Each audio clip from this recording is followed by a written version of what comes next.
Halo sahabat TV 10, Assalamualaikum warahmatullahi wabarakatuh.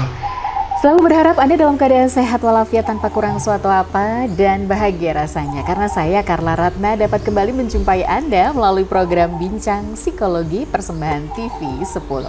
Saat ini Carla berada di Padepokan Patrap Surakarta milik psikolog kita yang menjadi narasumber untuk program Bincang Psikolog ini. Selamat berjumpa kembali Pak Setio. Baik. Pak Setio Purwanto.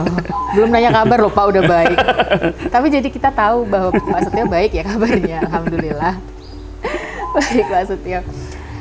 Di kesempatan kali ini seperti biasa, selain kita akan ngobrol-ngobrol tentang tema yang akan kita perbincangkan ya Pak. Tema ini tuh selalu kita pilih tema yang memang erat kaitannya ya sering kita alami, sering terjadi, dan mungkin hal-hal yang ringan-ringan aja gitu ya Pak Setio. Gak usah berat-berat, nanti kalau diajak ngobrolin berat-berat malah bingung nanti. Begitu juga Anda sahabat TV 10, kalau ada permasalahan yang Anda hadapi apa saja silahkan dicurhatkan di nomor WhatsApp yang tertera di layar. Gak harus nunggu wah gejala depresi seperti apa, nggak perlu ya Pak ya.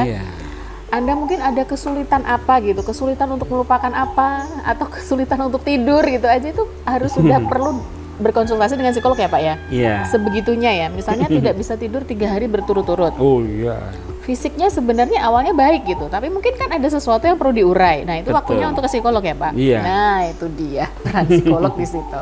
Jadi hal-hal yang seperti itu yang Anda rasa, ini nggak apa-apa biasa gitu. Yang Anda anggap biasa itu mungkin ada sesuatu gitu ya. Oke, tapi terlepas dari itu, satu tema yang akan kita angkat di kesempatan kali ini adalah hal yang tidak dapat dihindari. Penuaan. Menjadi tua. Menghadapi perubahan fisik, perubahan emosi, itu pasti ya Pak saat penuaan. Tapi kita bisa menua dengan baik. Menua dengan positif. Menua dengan baik, menua dengan positif. Nah, sekarang gini Pak, konsepnya menua dengan baik itu seperti apa? Dan sepenting apa? Sepenting apa kita harus menua dengan positif gitu. Iya. Pasti ya, penting sekali ya. Ya, kalau yang positif itu ya kita harus siap. Orang kalau sudah siap itu akan lebih sadar dan dia akan lebih bisa menerima tentang proses penuaan yang akan dia hadapi. Contoh lah saya nih misalnya ya. Belum tua loh Pak. Belum tua. Rambut ini sudah sudah meninggalkan dunia hitam. Ke dunia hitam. Harus beralih ke dunia yang putih, rambutnya itu rambutnya. Kan sebagai pengingat Betul Pak rambut sekali. itu. Artinya kan ini satu warning atau satu sinyal dari Allah Subhanahu wa taala. Ini kamu sudah mulai tua nih ya. Nah, ketika saya siap, saya bersedia, saya mau gitu, itu sudah positif saya. Ya, kan namanya juga penuaan itu tidak hanya rambut ya, tentu pasti banyak, itu wajah, banyak, kerutan wajah, ada, kerutan gitu ya, persendian. Gigi. Nah ini gigi juga ada yang tanggal juga. Nah, ketika kita siap dan bahagia dengan proses penuaan, itu kita akan lebih enjoy gitu loh, menghadapi saat ini itu lebih seneng gitu. Ya, beda dengan orang yang sulit, beda orang yang tidak siap gitu ya. Dia pengennya muda terus ya, dia pengen wajahnya itu selalu kelihatan muda, fisiknya semakin muda, dan nanti akhirnya akan justru itu bisa merusak. Yang pertama, kalau itu over bisa muncul ketakutan ya, takut tua, takut mati, takut sakit, takut ini, takut itu. Akhirnya ketakutan itu justru bukan membuat dia itu lebih sehat, tapi justru malah mempercepat proses penuaan dia gitu ya. Betul. Ya kan, kalau orang stres itu kan wajahnya malah, lebih cepat tua toh. Lebih cepat tua ya. Iya. Makanya kalau ada orang yang sudah usia 60-70 kok wajahnya masih lebih muda gitu ya, wah berarti ini nggak stres ini. Dan gitu. banyak duit toh. Nah, banyak duit. Bisa suntik botox. Ya. Kalau kita kan makan botok ya Pak. Suntik botok. Ya. Nah, ini yang menjadi problem-problem usia-usia 50 ke atas ya. Jadi memang harus siap lah. Sebenarnya usia 45 itu harus sudah mulai inilah. Umur 50 itu lebih-lebih. 55 sudah harus wajib hukumnya 55 itu ya. Artinya wajib menerima penuaan itu. Wajib menerima penuaan. Karena sebentar lagi juga mau pensiun, sebentar lagi sudah tidak bekerja lagi, ada perubahan-perubahan aktivitas, perubahan-perubahan di sosial, perubahan di keluarga, perubahan macam-macam gitu ya. Adanya proses penuaan kan tidak sekedar usia ya kan? Tidak sekedar usia yang bertambah, tapi akan mengikuti semuanya, kondisi fisik, kondisi psikis. Kemarin kita bahas tentang merawat lansia ya Pak ya? Ini kan perubahan-perubahan. Sekarang bagaimana kita mempersiapkan menjadi lansia? Kita belum lansia. Ya itu apa? Kita harus siap dengan lebih siap untuk menghadapi proses ya, penuaan menghadapi penuaan dengan positif. Kemudian bagaimana setelah kita siap? Tentu siap itu kita akan lebih bisa menyadari dan menerima. Ya, tentu kita akan mempertahankan bagaimana agar kita itu bisa tetap lebih sehat walaupun usia tambah terus ya kan. Kalau usia kan usia kronologikal, usia biologikal itu kan memang nggak bisa kita rem kan? Iya betul, ada masa-masa produktif gitu, itu kan nggak bisa di ini ya Pak ya? Iya pensiun ya pensiun, pensiun ya pensiun, tambah 1 tahun, tambah 1 tahun, 2 tahun, tambah lagi. Betul. Semakin hari kan sebenarnya kalau sudah 55 itu usia nggak bertambah ya, tapi berkurang. Jatahnya berkurang. Ya. Nah, kita harus mempelajari bagaimana kita bisa bertahan gitu, semaksimal mungkin gitu ya. Apa yang dipertahankan ya? Pertahankan kesehatan fisiknya, pertahankan aktivitas sosialnya, pertahankan kemampuan berpikir, kemampuan untuk beremosional, dan yang paling penting adalah meningkatkan kemampuan kesadaran. Meningkatkan kemampuan kesadaran. Ini loh kuncinya. Ya, karena yang tidak menurun dalam diri manusia itu kesadarannya. Semakin sadar, semakin sadar. Tapi kalau berpikir, emosi itu menurun. Tapi kalau kesadaran karena itu unsur jiwa, dia tidak terpengaruh oleh usia biologisnya. Justru semakin dia... Tanda kalau kita berada dalam kondisi kesadarannya bagus itu seperti apa Pak? Ya, artinya saat ini tuh dia kelihatan bahagia itu aja. Karena saat ini yang gitu. Iya kan, orang sadar itu kan ya kapan sih sadar ya saat ini. Saat ini. Ya misalnya lansia itu umur 60, 70 ya. Ya apa yang ada ya dimakan itu. Dia bahagia gitu loh. Tidak terlalu takut dengan ini nanti kolesterol yang Kasmir ini. Ada kolesterol nggak sih? Enggak ya. Gulanya tinggi apa enggak ya. Beliau makan, nggak ada yang ya sudah makan yang apa yang ada. Ya pokoknya itu dia bisa saat ini tuh bisa menikmati keadaan-keadaan yang saat ini yang sedang terjadi. Iya kan. Ya anak-anak nggak ada ya sudah, anak ya ada ya ayo, cucu nggak ada ya sudah, cucu ada ya tidak main. Jadi orangnya itu ya sudah enjoy sendiri gitu ya. Enjoy gitu loh. Sendirian di rumah ya sudah, jadi pasangan udah mungkin sudah mendahului ya sudah, ini jalan di rumah sendiri ya sudah gitu. Nah itu usianya biasanya sok awet itu. Malah justru yang seperti itu yang awet. Sampai 80, 85 gitu. Tapi kalau orang lansia itu mudah stres ya, artinya dia tidak menyadari saat ini di sini. Dia berpikir nanti bagaimana kalau aku sakit, kalau aku nanti sendiri bagaimana, yang rawat saya siapa, terus makan saya bagaimana, itu biasanya terus drop. Nah drop, terutama kalau lansia kehilangan pasangan. Betul.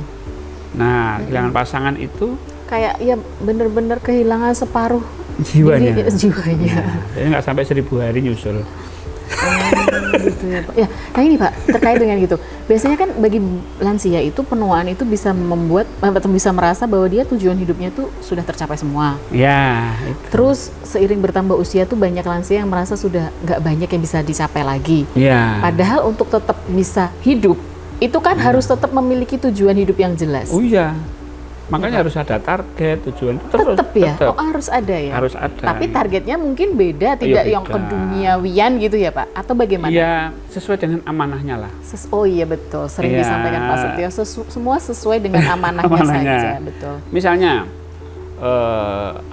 amanah saya adalah rumah ya, mungkin sudah tua, amanah saya rumah. Berarti target saya tiap hari itu apa? Bersih-bersih ini, bersih-bersih ini, bersih-bersih ini gitu.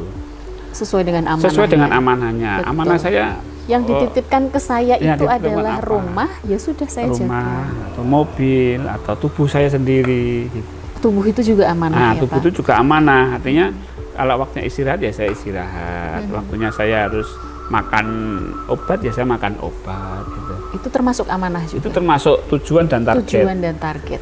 Ya, jadi bukan berarti kita kemudian enggak setelah anak sudah selesai, ini sudah tercapai selesai, semuanya ya, sudah gitu tinggal ya. menikmati hidup. Biasanya kalau sudah begitu nanti Terus lagi mudah. udah tua mau mencapai apa lagi itu Nah, selesai gitu loh. Orang kalau udah selesai. itu kok semangat hidupnya kan jadi Nah, itu turun bahayanya itu. Nah, Kalau itu sudah takutnya. semangat hidup turun, udah itu bahaya itu. jadi Fisiknya kondisi pasti fisiknya juga. melemah. Oh, Iya. makanya kan harus tetap mempertahankan tujuan hidup dan Nah, targetnya. iya, Meskipun targetnya. goalnya itu yang dicapai inginnya berbeda ya. Iya, Pak, ya? berbeda. Tentu kalau masih muda ya ada memenuhi kebutuhan keluarga, anak, istri gitu kan. Tapi kalau Membangun udah tua, istana. bangun istana. Beli mobil baru kan seperti itu ya Pak. Masih ada ambisi-ambisi yang seperti itu. Iya. Tapi kalau yang mungkin lansia mungkin berbeda ya. Iya, betul sekali. Oke, lalu bagaimana nanti agar bisa menua dengan positif? Nah, jangan kemana-mana sahabat TV 10 setelah jeda. Bincang Psikologi akan segera kembali untuk Anda. Tetap bersama kami di TV 10.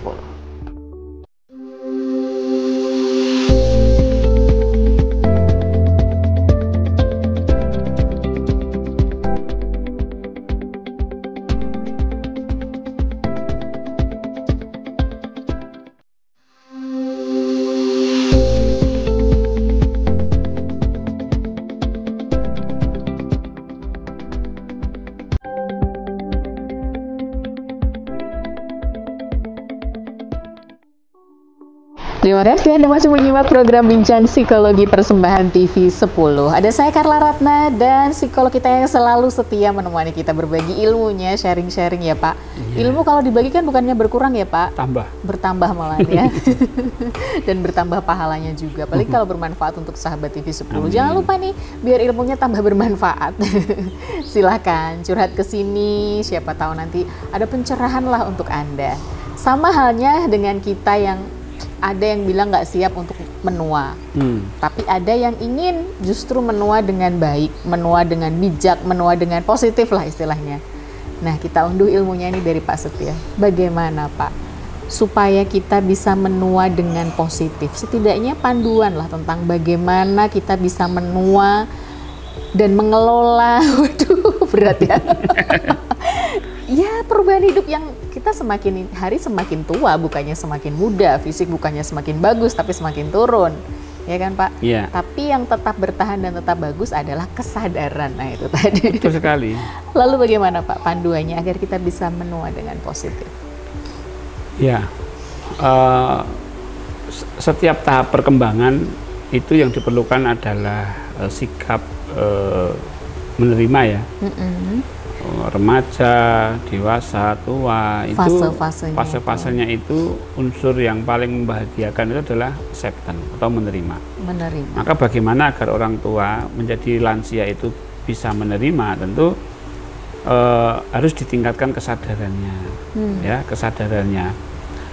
Semakin sadar itu akan lebih mudah menerima, ya. Ketika dia sadar tentang kondisi fisiknya semakin menurun, maka dia akan lebih mudah menerima penurunan fisiknya. Kemudian kemampuan berpikir, semakin dia sadar bahwa kemampuan berpikirnya menurun, kelupaan meningkat, maka dia akan lebih mudah menerima kelupaan yang semakin meningkat. Maka kesadaran ini harus dibina, ditumbuhkan, lebih ditingkatkan lagi. Karena kalau kesadaran tidak terpengaruh oleh fisik. Ya, tapi kalau terlambat nantinya juga susah juga sebenarnya. Oh, begitu. Jadi harus mulai. Latihan kesadaran itu harus dimulai sejak usia ya 40-50 itu harus intens. Dari sekarang aja deh kalau gitu sekarang. ya. Meningkatkan kesadaran. Biar terbiasa kan Pak, Nah, biar terbiasa nanti kalau sadar. ya terbiasa sadar, sehingga orang yang saat menggunakan kesadarannya itu kemampuan berpikir, kemampuan emosionalnya itu akan lebih termaintain ya. Ya, karena dia tidak terforsir. Orang yang terlalu sering overthinking, maka kemampuan berpikirnya itu akan cepat aus. Orang yang emosionalnya fluktuatif, marah, benci, senang, ini fluktuatif ya, naik turun. Itu juga cepat usang juga, cepat aus juga gitu loh. Harusnya bagaimana, Pak? Harusnya dengan kesadaran, karena dia bisa menstabilkan itu dengan kesadaran itu. Sehingga orang yang tenang, baik tenang pikirannya, tenang emosionalnya, itu lebih terjaga sebenarnya. Maka kesadaran itu kan di dalam Islam ya kita harus menyadari Allah ya. Maka ditingkatkanlah ibadah-ibadah gitu ya, sholat tahajud, kemudian memahami Al-Quran dari sisi perintahnya, tidak hanya dibaca saja, kemudian zikir-zikir itu lebih disadari, tidak hanya dibaca sekian puluh kali, sekian ratus kali gitu, tapi disadari maknanya apa, disadari gitu, karena ini memang zikir itu bisa menumbuhkan kesadaran asal dipahami isinya gitu, tidak hanya sekedar di bibir aja, melafazkan saja. Nah, itu akan menjaga pertama kesadarannya dulu, yang kedua akan pikiran dan emosi itu akan lebih awet gitu loh. Lebih awet. Tidak gampang aus itu. Tidak gampang aus. Sehingga walaupun mengalami penurunan berpikir, penurunan emosi itu tidak sedrastis gitu ya. Nah, minggu yang lalu kan kita sudah membahas ada lansia yang sukanya marah-marah gitu ya. Betul. Nah, lansia dirawat udah marah-marah. Ya, kemungkinan beliau ketika masih usia 40-50 itu tidak belajar tentang kesadaran dan emosinya sering meledak-ledak. Tidak mengelola itu emosinya juga. Makanya kadang-kadang lansia itu kan juga membawa kebiasaan ya. Ini kalau kita ini tidak siap, kemudian kita ini waktu muda itu sering marah-marah gitu ya, curiga dengan orang gitu, ini atau dia terlalu pelit gitu ya, nanti sampai tua ke tuanya tuanya gitu. tuh jadi pelit gitu, nyimpen uang pokoknya disimpan, tapi dia sendiri setelah lupa nggak tahu nyimpennya di mana. Iya betul. Ya kan, tahu-tahu ditumpukan apa gitu ya, tumpukan kayu apa, ternyata dia menumpuk uang disimpan sendiri tapi lupa. Tapi lupa. Nah, nanti nyalahin orang lain. Nyalahin orang lain. Siapa yang ngambil uang saya? Betul. Jadilah ini ya. Maka persiapan yang paling bagus adalah meningkatkan ibadah, tapi harus disertai dengan kesadaran. Meningkatkan ibadah, tapi disertai dengan kesadaran. Ini persiapan yang paling dasar lah ya, paling dasar. Nah, kemudian tentu ya secara sosial itu dijaga. Ya, sosial itu kan bisa di masjid, bisa di lingkungan kampung, mungkin menjadi RT satu inilah, atau pembina masjid, dia ada satu aktivitas gitu ya. Nah, dan tetap mengaktualisasikan diri gitu ya, Pak. Tetap mengaktualisasi diri. Kemudian juga tadi secara fisik tentu ya, tentu fisik harus kan kita sekarang akses kesehatan kan mudah ya, ada BPJS, ada apa itu kan, mau apa-apa kan lebih mudah ya. Saya kok ini gitu. Dan posyandu itu ya itu diikutilah senam sehat, itu kan menjalin ini sosial. Iya betul. Kemudian target ya. Target itu penting sekali gitu. Tetap harus ada target, meskipun kita mengatakan udahlah anaknya sudah mentas semua, artinya kan sudah selesai kewajibannya, tapi tetap harus ada target. Harus ada, karena yang membuat semangat hidup itu sebenarnya target itu. Ya, cuma targetnya kan tadi sesuai ya, sesuai dengan amanahnya. Sesuai dengan amanahnya apa gitu. Betul. Jadi kalau ingin lebih hidup lagi, buatlah rencana-rencana harian, mingguan, yang pendek-pendek aja gitu, yang minggu ini saya harus ke masjid, minggu ini saya harus silaturahmi, ketemu sama teman-teman SMP, teman-teman SMA gitu. Nah, itu akan membuat lebih semangat. Ya, jadi membuat target, membuat rencana. Nah, itu apa? Jadi apa ya? Ya inilah. Ya semangat kan ya. Betul. Nah, iya. semangat gitu kan. Kan jadi ada termotivasi lagi, ada yang harus dikerjakan, ada yang harus diselesaikan. Berarti kan gitu ya. Nah, terutama kalau masih ada pasangan, amanahnya jelas itu pasangan ya. Misalnya hari ini nganter istri ke pasar, atau istri misalnya hari ini nganter kayak kondangan gitu. Itu direncana, coba dibuat tanggal-tanggalnya, dibuat apa? Planning ya. Di kalender itu kan bisa dilingkari atau apa gitu. Itu tidak akan kehilangan satu ketidakberartian gitu loh. Kadang-kadang kalau sudah kerjaan sudah selesai, pensiun, itu kadang-kadang merasa tidak berarti lagi. Merasa tidak berarti gitu. Nah, dengan merasa berarti, namanya manusia itu kan ya tadi benar bukanlah harus ada aktualisasi dirinya. Karena itu menjadi satu ya obat kejiwaan lah, aktualisasi itu ya. Orang lain menghargai. Karena merasa tetap berarti itu tadi. Tetap berarti, tetap dibutuhkan oleh masyarakat. Nah, itu akan membuat lebih hidup gitu ya. Ya. Dan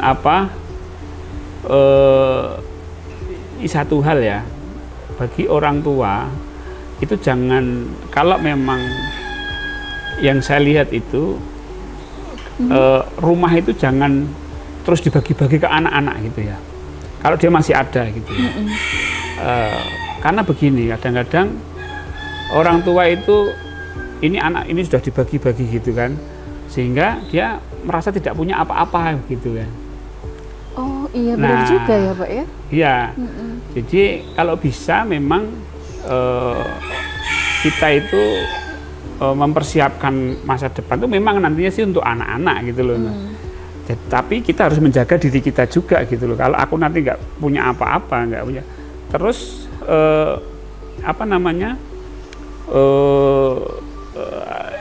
saya nggak punya power apa-apa begitu.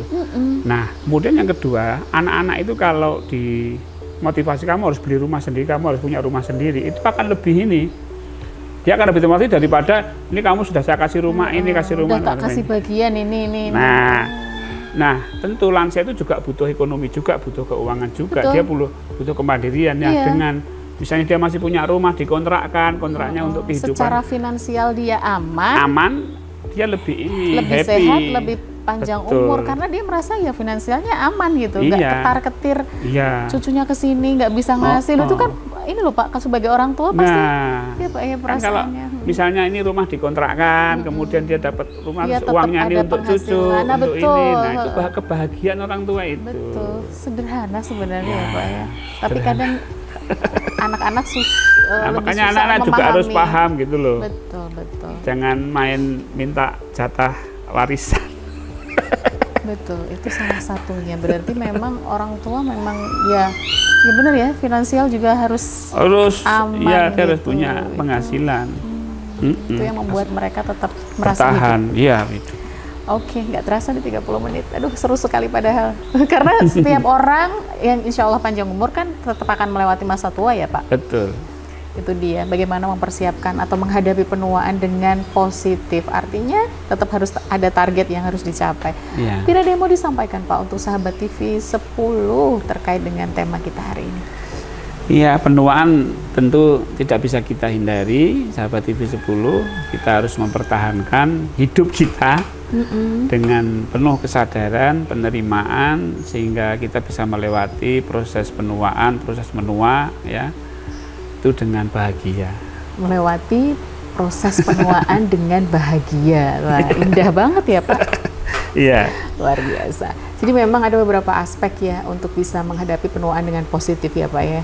Memiliki rasa kepuasan dalam hidup, ya meskipun memiliki banyak kekurangan tapi tetap merasa puas dan bersyukur intinya.